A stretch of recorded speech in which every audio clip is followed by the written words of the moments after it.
In this video, I want to talk about effects and especially effect chains. So that means a bunch of effects together that affect one instrument. And in Ableton, you can group effects and save them in a rack and basically save them for later. So you can create all kinds of complicated effects setups, assign macros to the rack, and create presets in the rack as well. So it's worth spending some time creating these effect chains and kind of tailor it to your needs.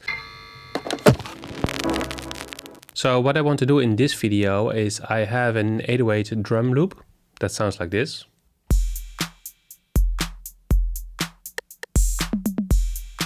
Very basic drum loop. And I want to use a whole bunch of effects in a subtle way to create a lo-fi effect and then save that so that I can use it every time I want to process very clean drums, for instance, from a drum machine and make it more lo-fi. So let's go to Ableton and let's start building this effects chain, and I'll show you how to group it and save it for later. Here in Ableton, I have the drum loop, nothing special. It's the standard 808 core kit. And the first thing I want to do to start building my lo-fi effects chain is to make this mono. So I'm going to use a utility. And I'm going to put it on mono. Lo-fi drums in like old samplers are often mono, so that's why this is going to be mono. The second thing is I want to use a Redux because I want to lower the bit rate. I want to lower the sample rate as well as the bit rate. So I'm going to lower the sample rate to 12,500 Hertz and the bit rate to 12. So it's going to be 12 bit. So now it sounds like this. So without the effects.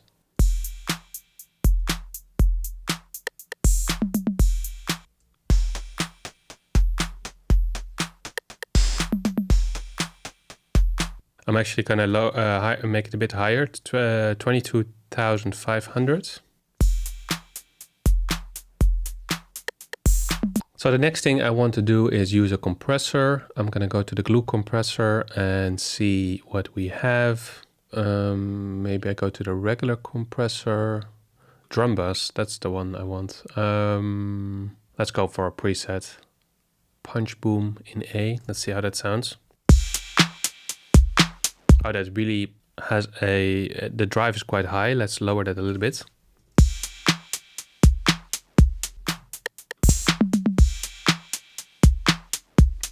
This is nice. It kind of creates some crunch. On top of that, I'm also going to use a saturator. And there I'm just going to use the initial patch. I'm just going to edit drive 5. And then I put the output on -3 to kind of compensate for the boost in volume.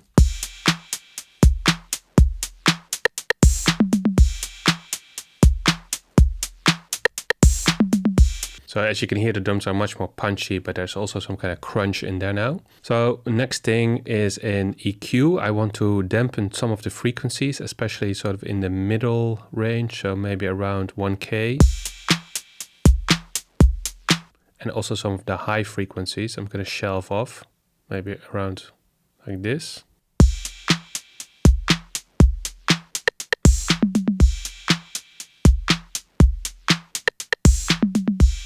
And then next up, a little bit more noise, but in a subtle way. So I'm going to go for the erosion effect. I'm just going to add a little bit of white noise, not too much. Maybe the amount I set to 12.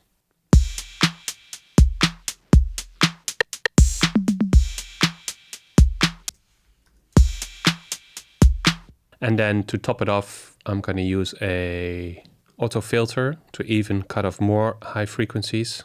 And maybe I leave it at 12,500 Hertz. Or let's try to lower this. To create a bit more, to make it a bit more dull, kind of sort of early Cypress Hill, kind of very low and not too much high frequencies.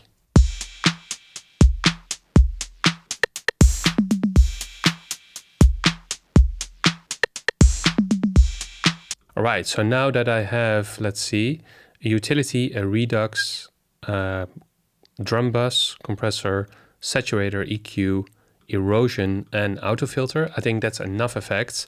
Let's group all of them together in an instrument rack, or let's group them all together in an effects rack. So I'm going to select all these effects, do Control G or Command G, And as you can see, now we have an audio effects rack.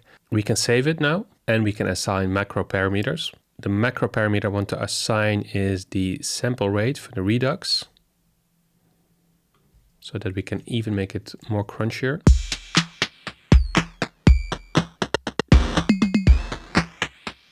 If we really want to go into that kind of lo-fi territory, and if we go to the mapping part, we can say the maximum should be 22,500 because we don't want to go high fidelity. And I also want to assign the bitrate as a macro, and that goes from maybe 4 to 12. And for the other ones, let's experiment with the filter cutoff. The filter cutoff could be a good macro as well. Let's map that.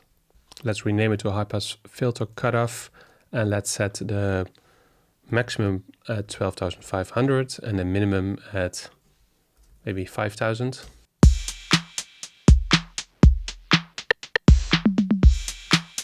So now we can save this audio effect rack. Use this icon here and then save it as lo-fi drums effects rack. So just to hear the before and after, so without any of the effects, just a standard 808 core kit in Ableton sounds like this.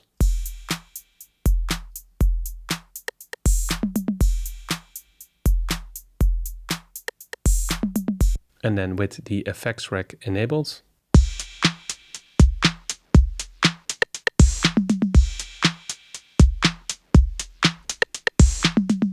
So it is a bit louder because of the saturator and the compressor, but it is definitely more punchy, and it has a bit more crunch and lo-fi feel to it. So similar as to making your own presets on a synthesizer, creating these kind of effect racks with your kind of flavor. In this case it was lo-fi drums, but you can go in any kind of direction with this. I think it's a good thing to do to create your own way of processing your instruments. And if you assign some macros, then you can also easily go back and change a few parameters instead of having to dive into all the effects that you put in your effects rack. Let me know in the comments if you have any tips or tricks for creating effects racks in Ableton. If you're looking for samples, check out my sample libraries on Gumroad. Thanks for watching, keep making music, and see you in the next one.